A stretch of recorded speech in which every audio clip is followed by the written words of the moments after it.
Vamos a hacer una pequeña oración mientras trae la Biblia, en el nombre del Padre, y del Hijo, y del Espíritu Santo. Amén. Soberano y eterno Dios, invisible pero todopoderoso, gracias por estar aquí, como lo has prometido en tu palabra, donde dos o más se congreguen en mi nombre, allí estaré yo en medio de ellos. Tu presencia en medio de nosotros nos llena de gozo, de alegría. Y queremos escuchar tu palabra, estar pronto para oírla y practicarla. Necesitamos que tu Santo Espíritu obre en cada uno de nosotros según tu querer. Espíritu de Dios, tú que todo lo transforma, tú que todo lo hace nuevo, ven a cada uno de nosotros. Digan conmigo: Santo y Divino Espíritu, destruye en mí toda pereza espiritual, toda indiferencia, toda duda, todo miedo. Lléname plenamente de tu luz, de tu sabiduría, de tu paz, de tu gozo, de tu amor, de tu alegría. A ti, Divino Espíritu, que eres Dios y siempre nos acompaña, a ti sea la gloria, el honor, el poder, la adoración por los siglos de los siglos. Amén. Comenzamos esta enseñanza en el nombre del Padre, y del Hijo, y del Espíritu Santo. Amén. Sean todos bienvenidos. Queridísimos hermanos, pase hermana, pase. He estado escuchando que están hablando sobre los carismas que Dios ha dado a la iglesia, y hay muchos consagrados aquí y están trabajando dentro de la iglesia según el carisma que Dios le ha dado, y eso me alegra mucho.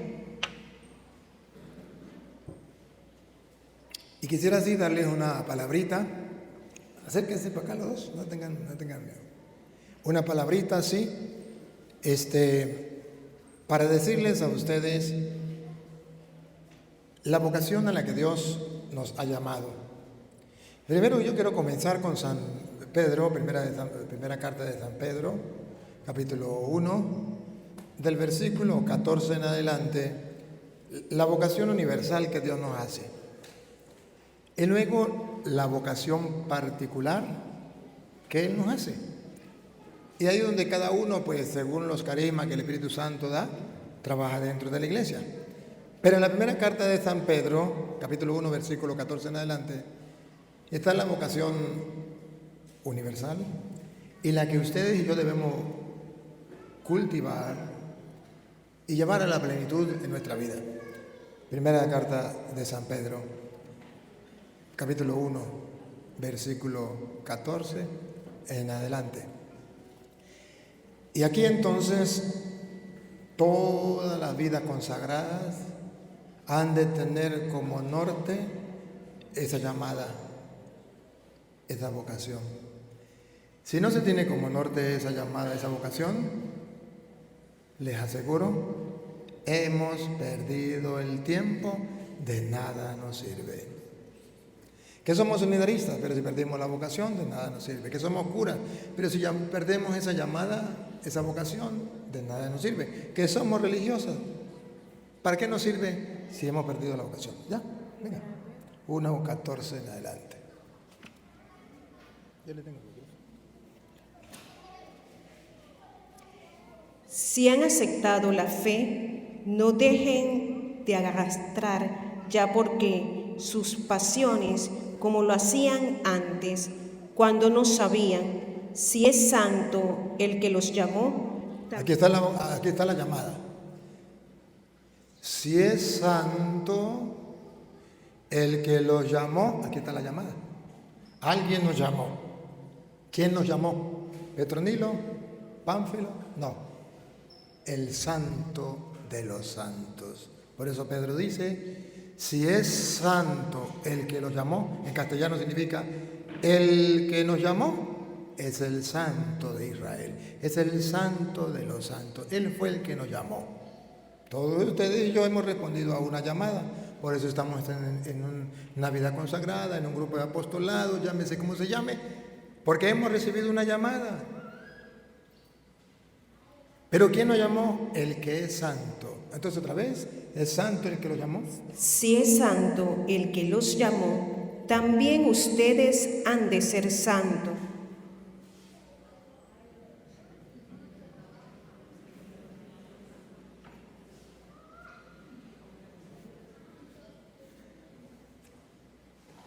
Tarea para la casa. Ser santos. No confundan una cosa con la otra. No se desanimen. Porque algunos piensan que ser santo es ser impecables. No, eso no. Ser santo es ser perfectos. No, eso no. Ser santo es una persona que lucha por hacer la voluntad del que nos llamó, que es Dios.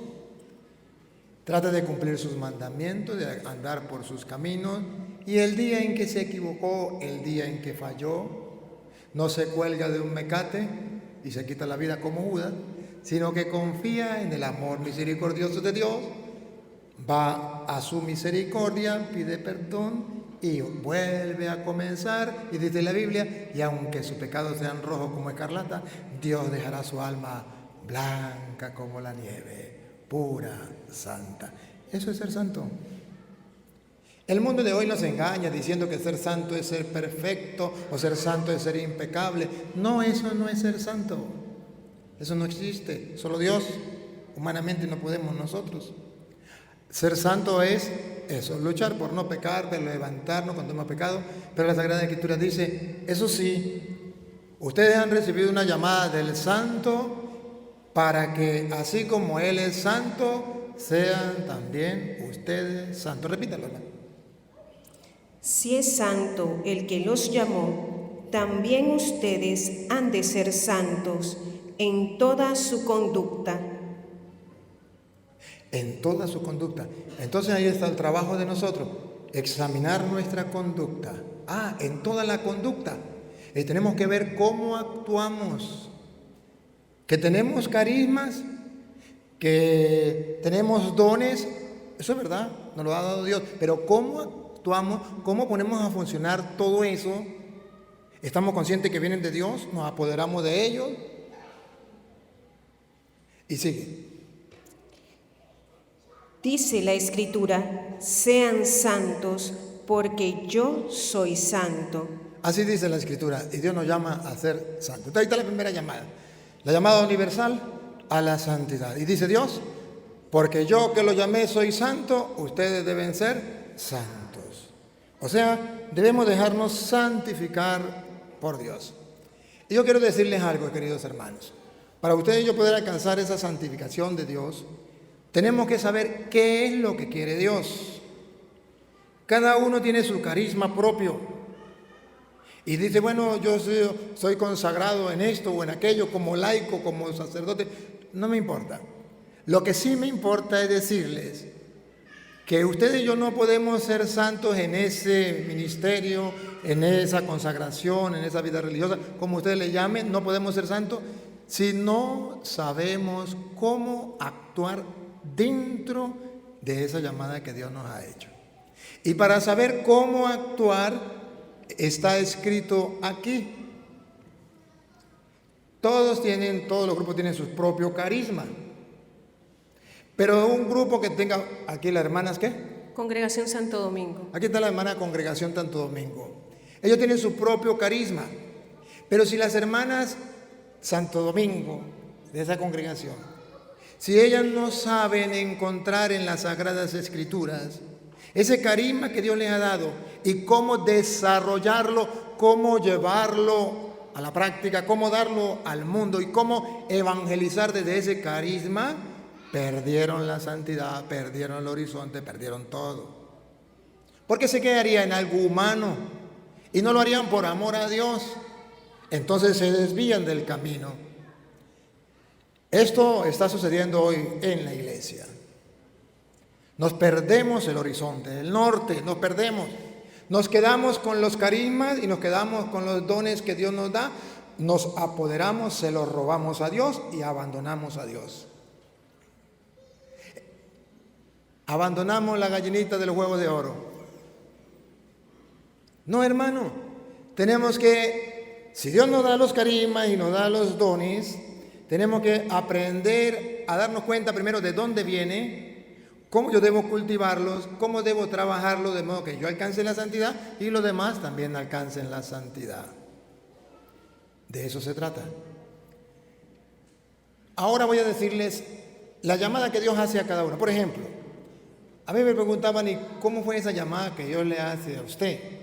Y en 1 Corintios, capítulo 14, versículo 1 en adelante, ese es uno de los textos por los cuales he sentido esa llamada a hacer lo que hago. En 1 Corintios, capítulo 14, versículo 1 en adelante. Amo lo que hago. Capítulo 14, versículo 1. Amo lo que hago y trato de hacerlo de la mejor manera porque creo lo que está escrito. Mi vocación comenzó a leer las Sagradas Escrituras y descubrir en ella el llamado que Dios me hace o que Dios nos hace a todos como cristianos. Y escuchen lo que dice. Buscad la caridad, pero sin aspirar también a los dones espirituales. ¿Cómo? Otra vez. Buscad la caridad, pero aspirad también a los dones espirituales. Así sí. Pero, aquí hay un pero, hay que buscar la caridad, pero aspirar. Como que uno dice, yo quiero ser doctor, yo quiero ser ingeniero, yo quiero ser presidente, yo quiero ser abogado, yo quiero ser... Lo anhelo, lo aspiro. O cuando estoy estudiando en bachillerato, yo quiero ser bachiller de la República, yo quiero graduarme, es perfecto. Aspirar. ¿A qué tenemos que aspirar otra vez? A los dones espirituales.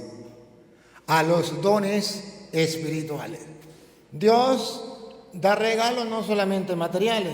El desayuno, almuerzo y cena nos lo da Dios. El aire, el agua, todo eso nos lo da Dios. Pero hay dones espirituales que Dios nos da. Y escuche, según las Escrituras, el mejor de los dones espirituales dentro de la iglesia. Óiganlo. Especialmente. Subrayenlo. ¿Otra vez? Especialmente. Subrayenlo. ¿Otra vez? Especialmente. ¿Saben qué significa especialmente? Que es muy especial.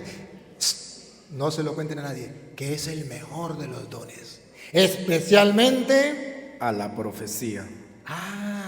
El don de la profecía.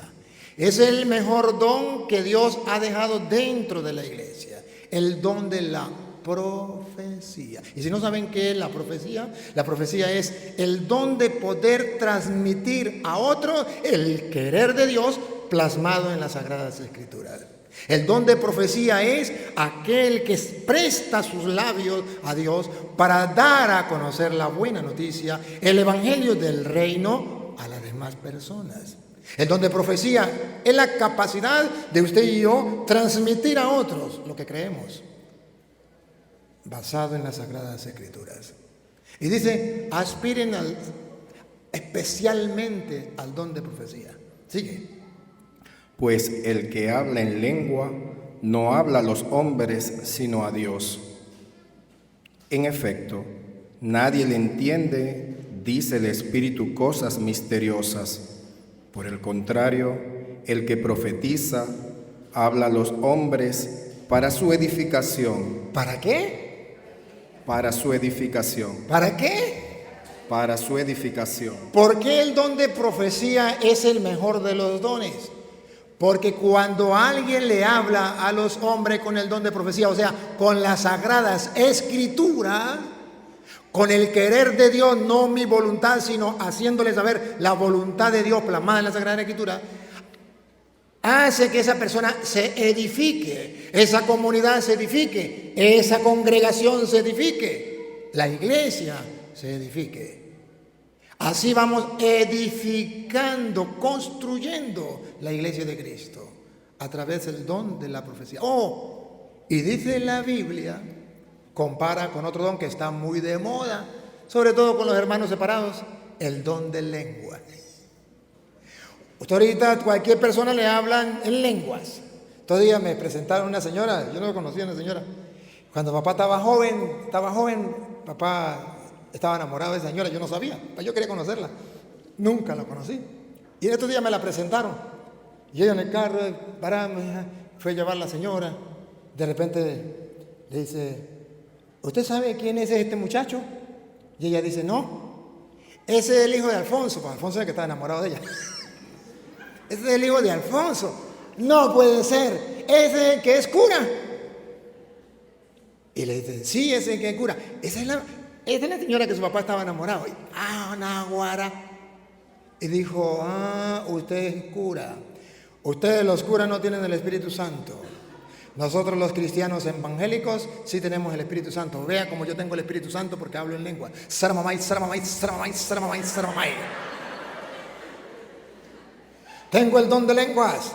Ese es el mejor don y ese es el don de los cristianos. Ahorita cualquier evangélico se siente orgulloso porque tengo el don de lengua. Y cualquier tonto habla en don de lenguas. Así por así, como si fuera algo propio de ellos. Como que tengo agarrado a Dios así por la chiva, ya es el don. Y muchos católicos les pega envidia. Y piensan que el don de lengua es el mejor don. Es un don, ojo. Cuando es de verdad, es un don. Pero es que ahorita es pura mentira. Hay quienes tienen el don de lengua, no lo niego, porque existe. Pero ojo, aunque esa persona tuviese el don de lengua de verdad, la Biblia dice que ese no es el mejor, que ese no es el que usted tiene que aspirar. Aspiren al don de la profecía para edificar la comunidad. Ponga cuidado, sigue. Es lo último que leyó. Por el contrario... No, lo último, dice... Edificación. Ajá, un poquitico más atrás, un poquitico. Por el contrario, el que profetiza habla a los hombres para su edificación. Así era ahí. El que profetiza habla a los hombres para que se vayan edificando en la vida espiritual, en santidad. Exhortación y consolación. Van edificándose y lo va exhortando y lo va consolando. Lo va exhortando, le va invitando a caminar por donde Dios quiere que camine y le va diciendo por ahí no, venga por aquí. Y lo va llevando, lo va conduciendo cual pastor a las ovejas por el camino a donde hay buenos pastos. Y cuando le desea a que beban agua. Y cuando venga un lobo, los defiende. Ojo. Pero no solamente eso, dice, le da con la palabra que les da. Lo último. Consolación. ¿Qué le da? Consolación. Cuando usted predica la palabra de Dios, le da consolación. De modo que dice la Biblia que cuando el mundo o los hombres están desconsolados, todo les sale mal. Seguro que me fumaron el tabaco, me hicieron brujería, todo me sale mal. La gente en contra mía, nadie me quiere, todo me odia, mejor me como un gusanito. Cuando está la desconsolación, viene la profecía y le da consolación. Entonces, cuando es el don de profecía, la gente en vez de buscar la droga para buscar un consuelo, buscar el alcohol para buscar un refugio, a través de la profecía le puede mostrar que no es la droga quien le da el consuelo, que no es el alcohol que le da el consuelo, que es Dios quien le da el consuelo. Entonces lo que la gente estaba buscando y que Jesús prometió, el que esté cansado y agobiado venga a mí y yo lo aliviaré. Y que Jesús nos mandó y nos prometió, dijo, y yo le mandaré al Consolador. Entonces hay algo que nos viene a consolar. ¿Quién no quiere ser consolado? De estos muchachos que están aquí, fóquenlo para que salgan en las cámaras, porque van a salir en las cámaras en el mundo entero. En el mundo entero los van a ver. Y ustedes mismos se pueden ver después por YouTube, Padre Luis Toro. Ajá. Imagínense cualquier muchacho de estos que tenga novia y que el compañero se la quite. Solamente piensa en esa escena. ¿Cómo se siente? Desconsolado, traicionado. Bueno, dice la Biblia, cuando hay personas de esa clase, sea porque le quitaron la novia, le quitaron la mujer, le preñaron la hija, o les fue mal en el trabajo, lo botaron del trabajo, o que no tiene prosperidad o lo que sea, entonces dice la Biblia, allí hay consolación. El don de profecía lleva al consuelo. Las Sagradas Escrituras dan consuelo en la adversidad, en los momentos difíciles. Vengan a mí, yo los aliviaré, dice el Señor, el que esté cansado y agobiado. Sigue. El que habla en lengua se edifica a sí mismo. El que habla en lengua es un egoísta, se edifica a sí mismo, pero no edifica a la comunidad. Oigan, repítalo, con la lupa. Y ojalá que me escuche algún protestante a ver si es verdad o mentira. Busquen la propia Biblia de ellos. A ver, otra vez. El que habla en lengua, los protestantes que hablan en lengua cada rato, se edifica a sí mismo. Es un egoísta. No edifica a la comunidad, se edifica a sí mismo. El que profetiza, edifica a toda la asamblea. El que profetiza no es un egoísta, edifica a toda la comunidad. Con razón Jesucristo no le dijo a los apóstoles, vayan por el mundo entero a hablar en lenguas. No, le dijo, vayan por el mundo entero y prediquen el evangelio a toda criatura. El que crea se salvará y el que se resista a creer será condenado. Caramba, porque así se edifica la comunidad y así se santifica la comunidad. Deseo que habléis todos en lenguas. Si todos quieren hablar en lenguas, bueno, está bien que hablen en lenguas, pero escuchen. Prefiero, sin embargo, que profeticéis. Siga. Pues el que profetiza, Lupita, pongan la lupa, háganle zoom, porque el que profetiza supera al que habla en lenguas. Por eso los católicos no andamos con hablando en lenguas. No. Porque el que profetiza supera al que habla en lenguas. Pero en el mundo de hoy no. Hoy en el mundo el que habla en lengua, ese es el que tiene el Espíritu Santo, aleluya. Ese es el más... No, así no es. Pues bueno, en medio de la llamada que Dios nos hace a la santidad, todos tenemos que anhelar el profetizar. Ojo, jóvenes, y no digan que ustedes son jóvenes y no pueden hacerlo. Jeremías capítulo 1, versículo 4. Dios le hace la llamada a un profeta, era joven como ustedes. Pero ese joven no solamente significa joven de edad, significa joven de experiencia. Significa que nunca lo había hecho, que era un inexperto, no tenía la experiencia para hacerlo. Y Dios le dice, va a ir a profetizar, va a ir a predicar, va a ir de mi parte. Y este es el retrato vivo de cada uno de ustedes y el mío. Cuando yo me encontré ahí y leí este pasaje de la Escritura, me vi reflejado, retratado en el profeta. El miedo, el temor a profetizar, a sabiendas que la profecía es el mayor de los dones y que todos debemos anhelar. Escuche, Jeremías 1:4.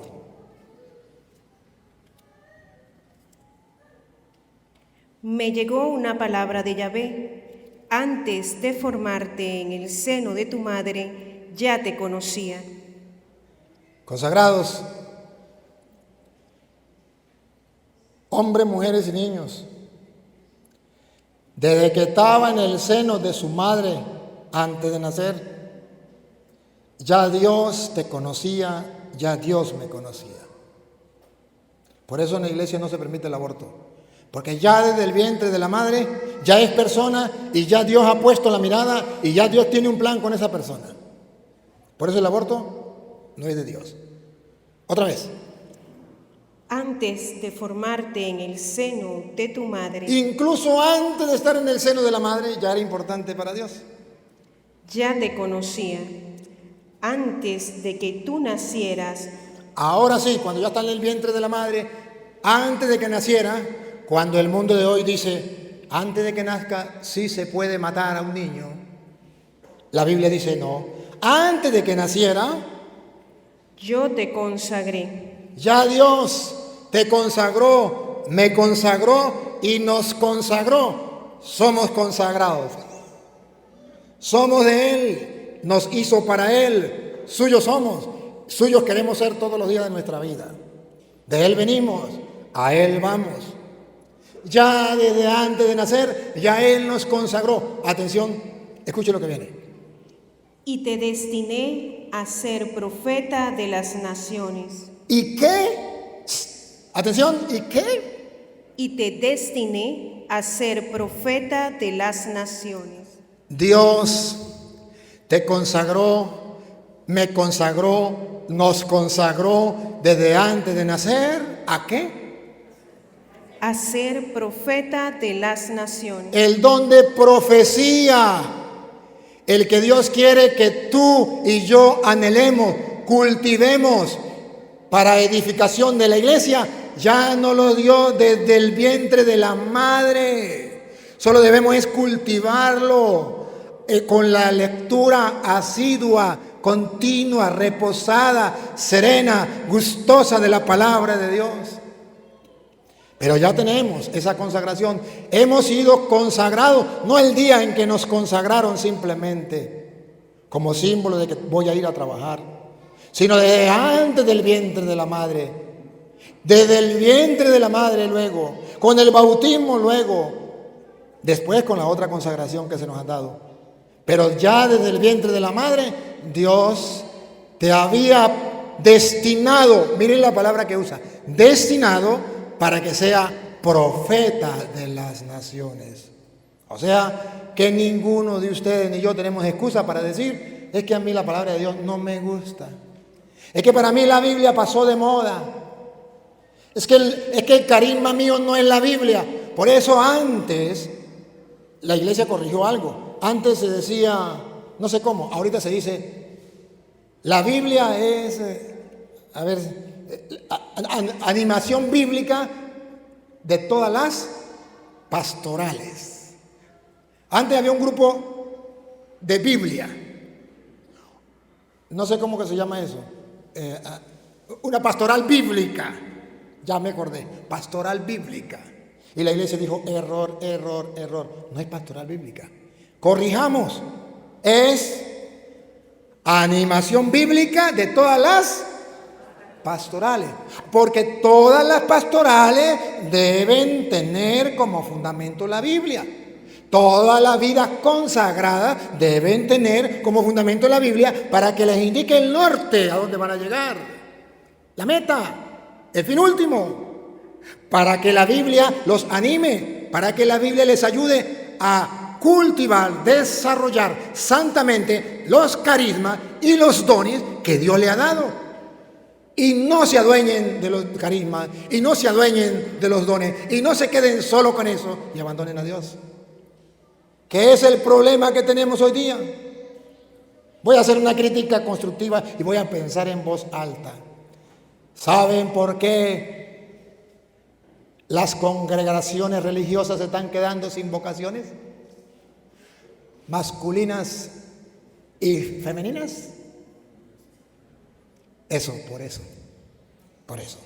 Porque se han centrado en los carismas, pero se olvidaron en la Sagrada Escritura que animan, cultivan, hacen que esos carismas lleven a la santidad a la persona y se propaguen, se siembren. Entonces pueden los grupos religiosos adueñarse de un carisma, casarse con un carisma sin saber de dónde viene, por qué se le dio, cómo se cultiva y cómo lleva la santidad a él y a los demás.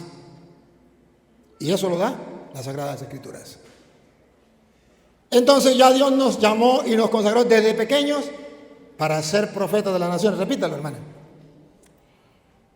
Antes de formarte en el seno de tu madre, ya te conocía. Antes de que tú nacieras, yo te consagré y te destiné a ser profeta de las naciones. Nadie tiene excusa. Sigue. Yo exclamé, ahí viene la excusa. Como nadie tiene excusa, encontramos la excusa perfecta. Ya el Señor dice, yo te consagré desde el vientre de la madre, yo te llamé, te destiné para ser profeta de las naciones. Ahí salen las excusas. Vean la primera excusa y la excusa más grande. La excusa de todos nosotros, yo también la tuve. ay Señor Yahvé, ¿cómo podré hablar yo que soy un muchacho? Ay Señor Dios, si tú me entendieras, yo soy un inexperto, yo no soy capaz, yo no estoy acostumbrado a eso, ya soy un muchacho. No, sí se refiere a ustedes que están en la plena juventud. Yo también fui último modelo, así como ustedes. Yo también tuve 15 años, 16 años, yo también. ¿Sí? Y ustedes van a llegar a viejos como yo. Pero, ojo, al estar ahí, no solamente en eso. Hay personas, por ejemplo, esta hermana, este hermano, que ustedes ya ven, que no son quinceañeros como ustedes. Pero también pueden decir, ay Señor, ir a profetizar, yo soy un muchacho, yo soy una muchacha. O sea, yo no tengo experiencia, yo nunca lo he hecho, yo lo único que me he centrado, creo que fue con usted que le pregunté, ¿verdad? ¿En qué trabajaban? En los colegios, fue que me dijo, ¿no? En el colegio. Yo lo único que sé es dar clases y yo me gradué, a lo mejor doy clases de matemática y lo único que doy es matemática, ay Señor. Pero yo no estoy acostumbrada en un colegio, a pesar de que soy religiosa, a hablarle a los muchachos de Dios. Eso se aburren, Señor. Eso, ay no, yo no estoy acostumbrada a eso, yo soy una muchacha.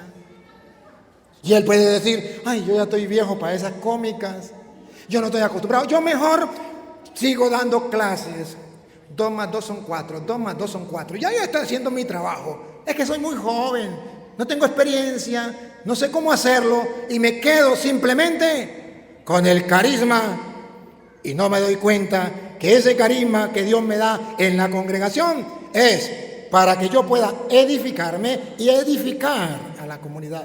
Pero tengo que centrarme en las Sagradas Escrituras para poder hacerlo. Y si no, todos podemos. Un cura puede decir, yo ya tengo 50 años de ser cura y toda la vida he predicado pues sin Biblia.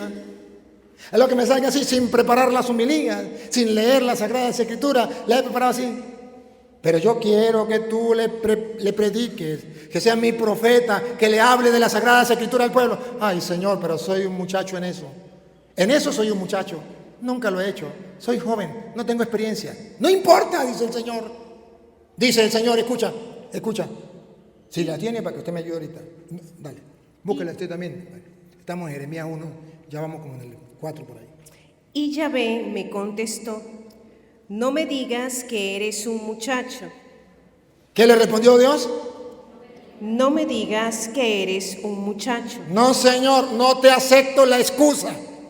Esa excusa no va conmigo. ¿Te acuerdas que yo te consagré desde el vientre de su madre para que seas mi profeta? Para que lleve la palabra de Dios a los demás. No te acepto esa excusa. Es verdad, no tienes experiencia. A mí me pasó. Yo soy campesino del campo, dijo uno. Y yo nunca había hablado, yo pasé en bachillerato como ustedes, pero yo no hice exposiciones. Las exposiciones me daban miedo, porque iba a exponer y cuando salía me quedaba sin voz. Y cantaba, me quedé sin voz. Y todos los muchachos, ¿ustedes se imaginan? El bullying. Se reían del toro, porque no era capaz de hablar. Temblaba, me daba miedo y no salía. Entonces yo, los exámenes 20 puntos, pero las exposiciones 0,1, no pasaba. Me daba mucho miedo. Y llegué al seminario y la primera vez que tuve que hablar en el seminario me daba terror y tenía que hacerlo. Me pusieron yo agarré la carpeta así. Yo iba a leer unos versos que yo compuse. Y cuando llegué, temblaba así. Se me caía la carpeta de las manos y la volví a agarrar. Y el rector, que le agradezco mucho, el padre rector, fue y buscó un ambones, un atril, para que colocara la hoja, para que no se me cayera en la carpeta. Y la puse ahí y temblaba así. Y cuando iba a hablar hacía... Y no me salía una palabra. Y todo el mundo se reía. Y se vino el rector y me dijo, ánimo que puedes. Tú sí puedes. Mira, haga un ejercicio. Mueve los 2 dedos gordos de los pies. Y no se ponga a pararle a la gente. Si la gente se ríe, ríese usted también. Y yo me puse a mover los dedos de los pies. Y comencé y dije una palabra. Y a fuerza dije otra. Así era yo. Y yo decía, Dios mío, pero prefiero morirme. Pero yo tengo que dejar este miedo. Porque dice Dios, no me digas que eres un muchacho. Tú vas a ir